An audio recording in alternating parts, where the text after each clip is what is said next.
He's the only British player to ever have won anything in Rainbow Six as either a major or an invitational. He's going to yet another invitational, and if for some reason you don't know who he is, you're living under a rock, or you really just hate Europeans for some reason and you only watch APAC or the NAL. So let's break that trend a little bit. Today I'm joined by the big Care Bear himself, LeonGids. Hi, Leon. Welcome to the thing. Hi, Jacob. Yeah, I'm in the thing. I'm ready. Fire away.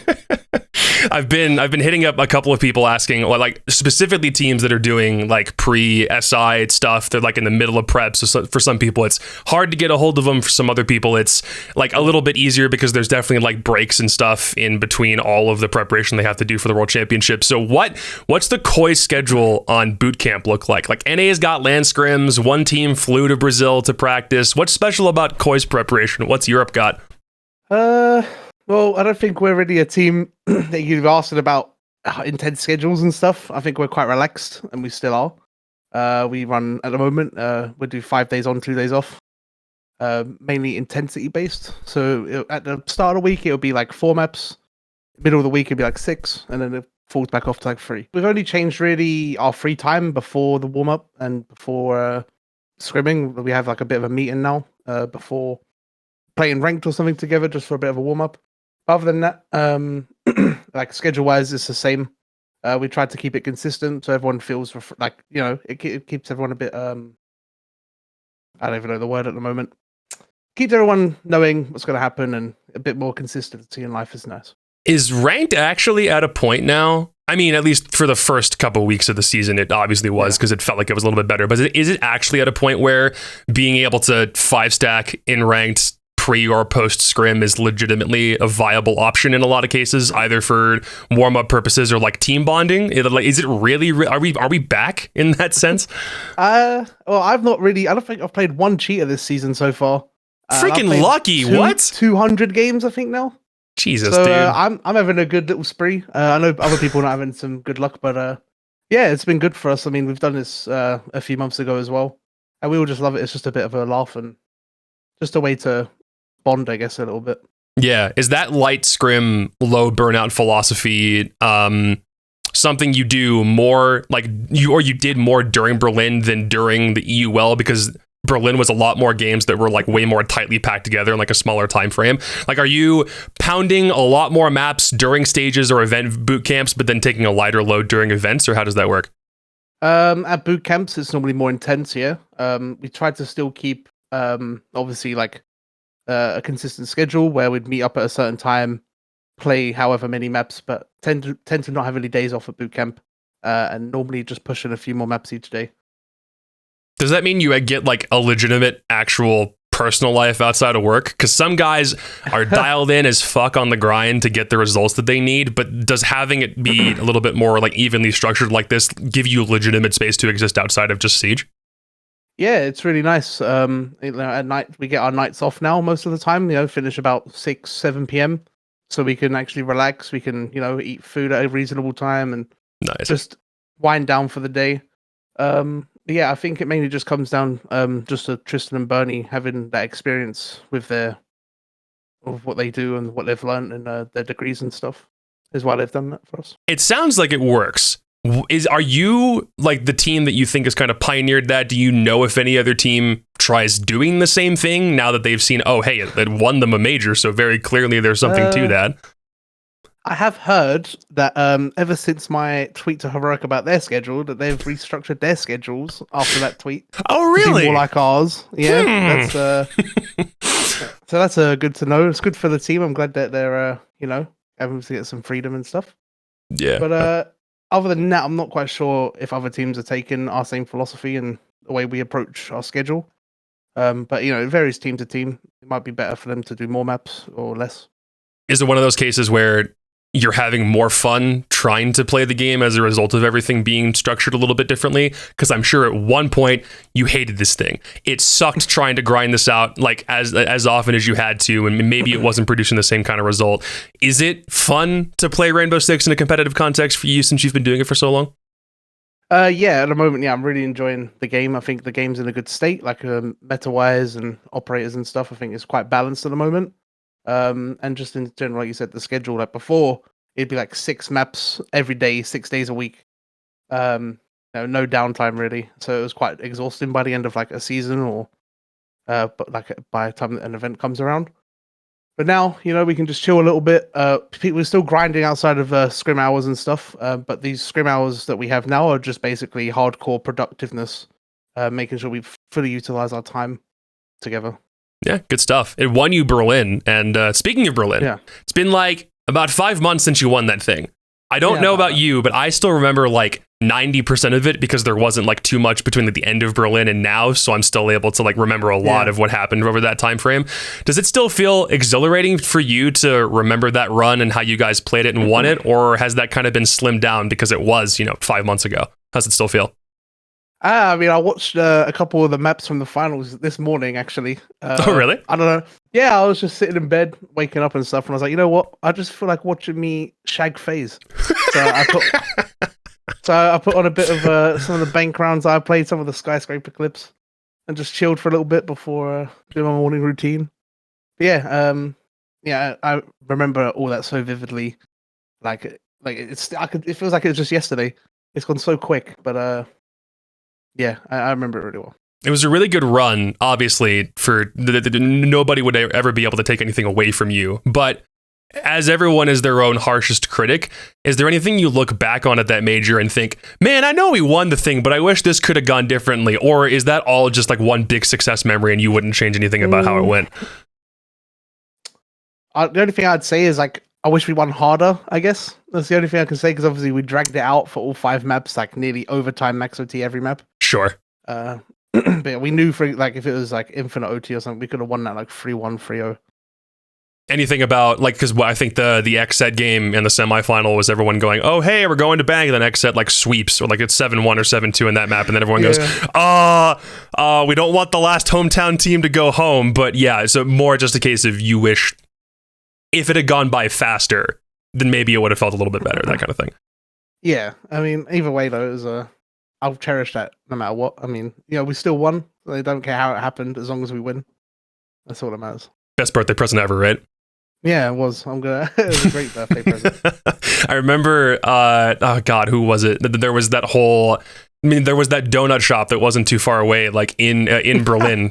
And I remember we were like, oh, hey, we're going to get like a whole bunch of those. We're just going to stack them up on a plate. We're going to put a candle on it. We're going to walk it out to them on stage. I had no idea that was happening. And I didn't know they were going to be cool with like more fire coming up on stage from the candle. I was like, that's a really cool surprise moment. I'm glad they did that.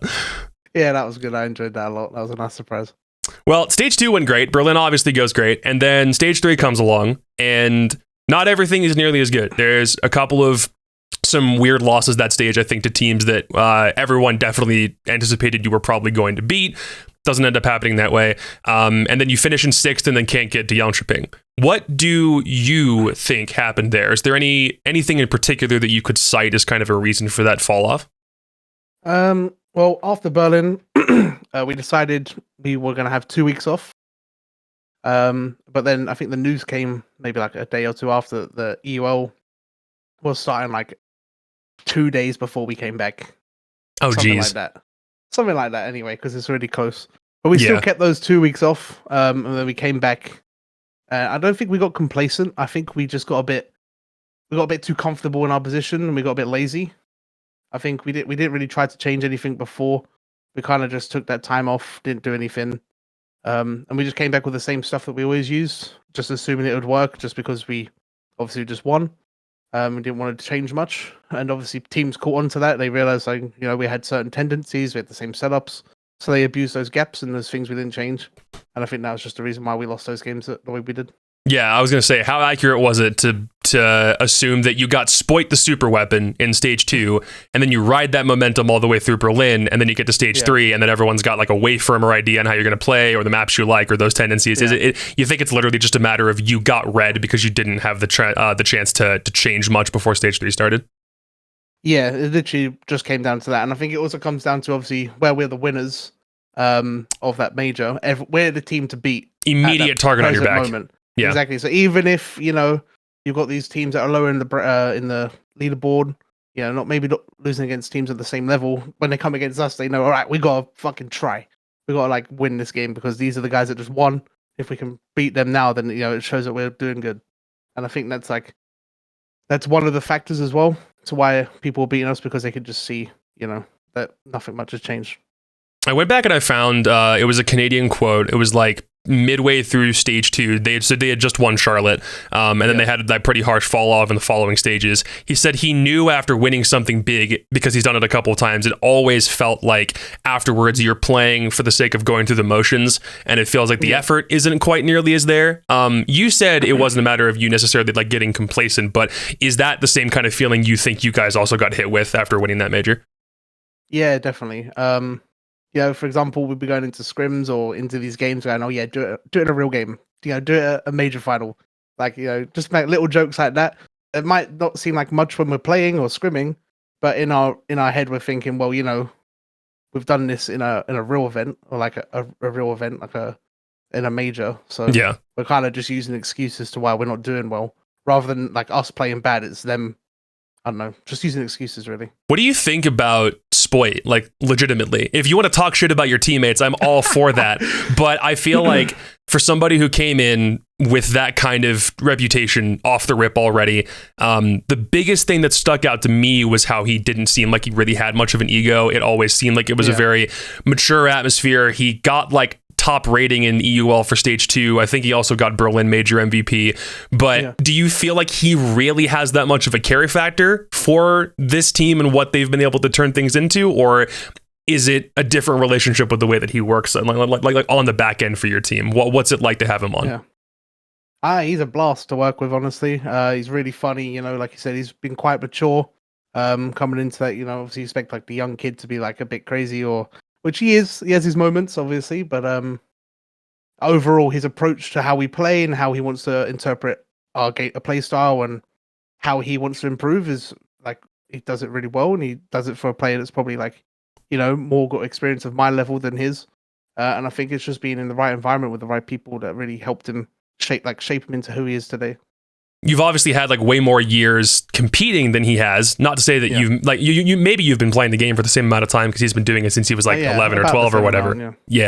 But I know that for a lot of guys who come into the league for the first time, even if they demonstrate a really good skill set already, or a good mindset, or that they seem like they're already meshing, sometimes they'll still have those moments where there's that little bit of recklessness or that younger, less competitive-esque mindset where they're like, I can swing that and I can make this work, or I can push this maybe without talking to anybody about it, or I can do this without droning, or whatever it might be. Do you find that he has those moments every once in a while, or do you think it's like that you could have put him in a game like a couple years ago compared to now, and it would be like, oh, this guy's literally been playing comp for like 6 years? Nah, he does that all the time. Like, I'll be sitting there going, right, you've got to tell me when you're pushing or when you're like doing something, or, if we're in these 1v3s or something, we've got to stop peeking, we've got to stop pushing. Like, he still has these tendencies, but I don't think that's just him. Like, I think that's just like a team thing. I think like, Crying also trolls like that, Kanto as well. It's just how they are. They just like to have fun. And then obviously we try to reel him in a bit. Me and Deepak keep it, got like, come on guys, let's practice like these scenarios. Right, yeah. But these guys, even Crying the old man, like they're just frag hungry. But I mean, he's learning, but he'll be fine when it comes to like officials and stuff. Yeah, speaking of those officials, you've still got SI qualification. You locked that in way early on. Though, is it weird going from like the end of stage 3 to not having a high enough placement to make EU finals? You literally have a 3-month gap in any officials that you're playing. How much does that suck, not actually having any like game day reps between the end of stage 3 and when you start like first week of February?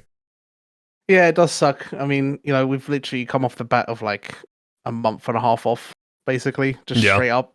We were just like, you know what, we've had a good year, let's just relax, get back into it for the new year and grind. So yeah, I mean, coming back now, like we're enjoying it a lot.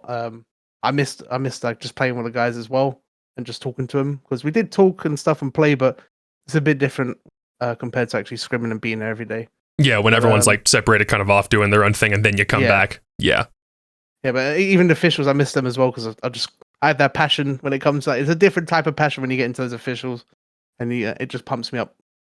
Well, you're going. You don't know your group, which I'm sure is still a pain to try and figure out what preparation looks like. Yeah. But that's probably less on you, and that's probably more on Sathis and Meepy to figure that kind of stuff out, right? So yeah, that's on them. It's not my problem. Oh, it is my problem actually. I do my own counter analysis and stuff, like personal stuff, like little tendencies or strats we can run quickly that we've seen off of like games and that. Most of the time it is just them two, as you said. But I do like to sit there kind of on my own, not really with them, but I kind of just do it out of my own time. Just like, you know, have a little look over what map we might play, and then look at some of the VODs that they might like what they do.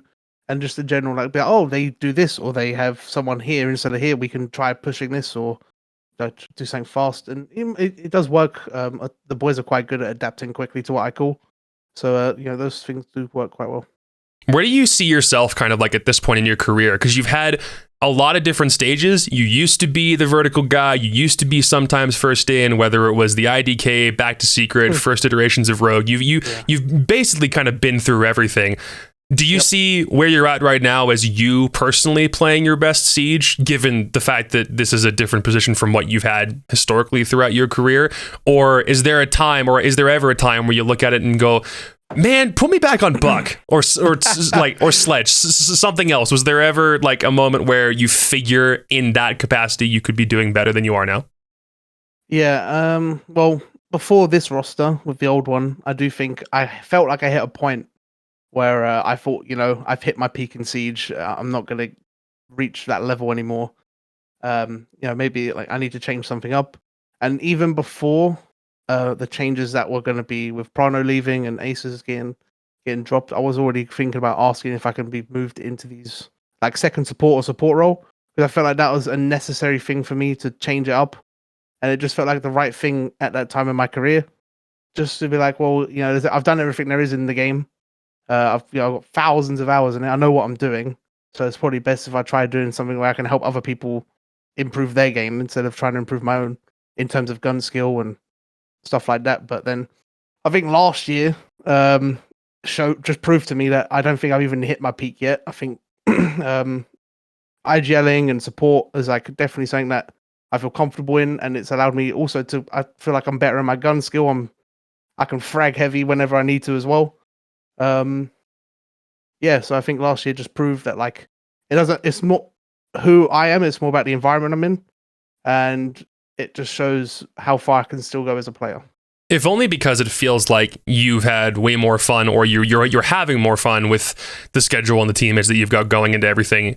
Now that you're going into your second SI, which I'm still kind of having a hard time believing this is literally only the second time you've ever gone. Like, what the hell?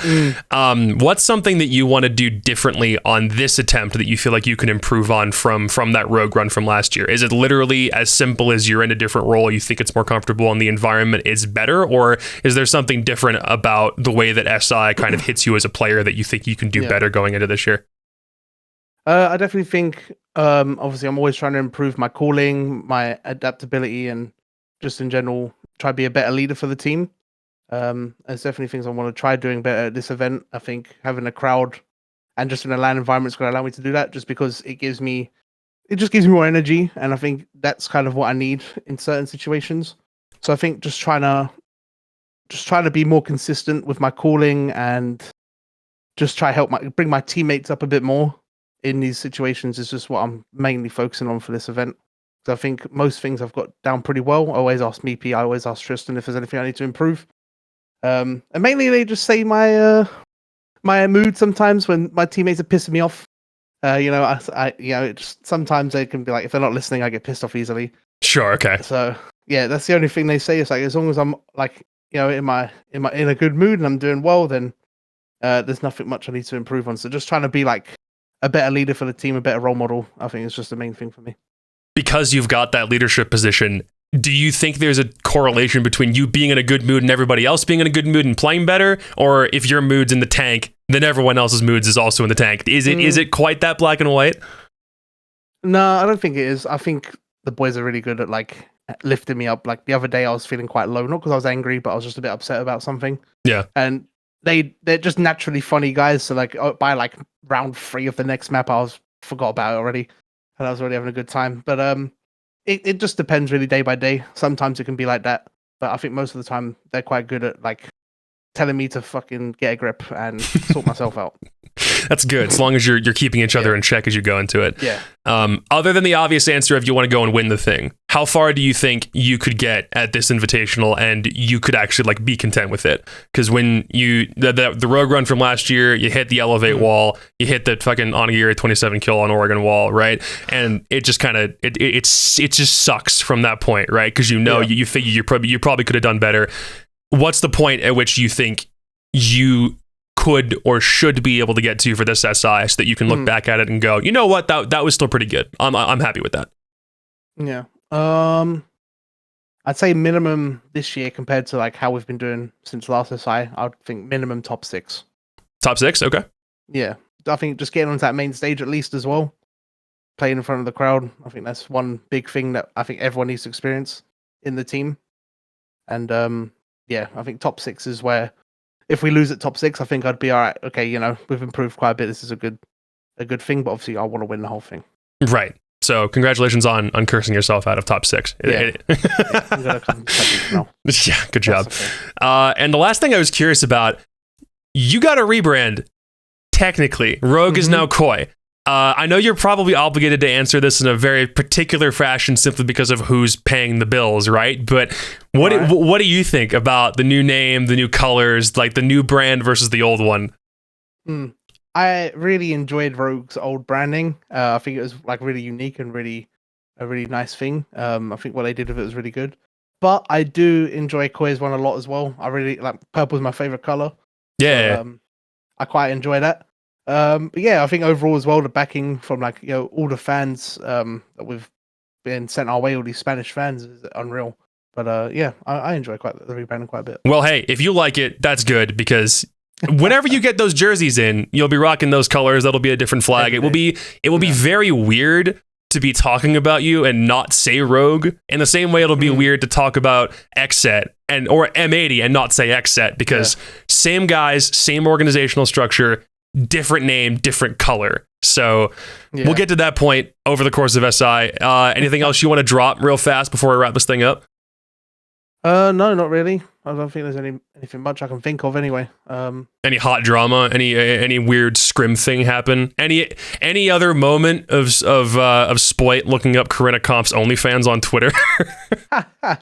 No, I don't think he's done anything since. He's been quite tame now. He's been a bit more careful with what he's putting on his stream.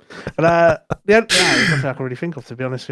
Yeah, cool. Well, I didn't have anything else. You and I are going to share the biggest bear hug at SI because, of course. Good grief, I've missed your ass. Yeah, I've missed everyone else as well. Yeah. No, it should be a lot of fun. I'm hoping the run ends a lot better than last time, but hey, good luck on the prep and we'll see you in Montreal, dude. Yeah, thank you very much. I'm sure it'll be fun. Hell yeah.